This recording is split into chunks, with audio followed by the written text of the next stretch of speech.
अटकन चटकन दही चटाका ये बाई माया वारे झय कर बेटाटा माया करो बाई झय कर बेटाटा रे दोस्त। लौवा के लाटा बन के ते काटा ये दाऊ माया वारे झय कर बेटाटा माया करो दाऊ झय कर बेटाटा रे दोस्त।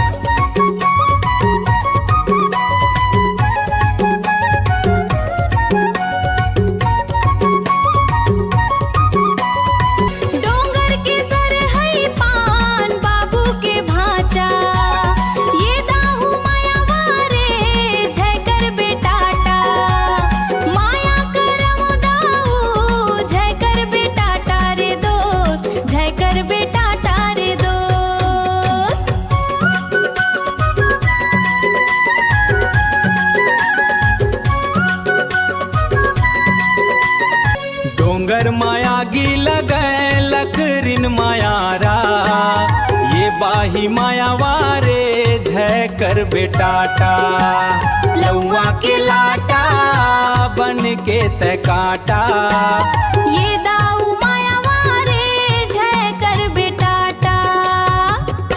अटकन चटकन दही चटाका ये बाई माया वारे झय कर बेटाटा माया करो बाई झय कर बेटाटा रे दोस्त। लौवा के लाटा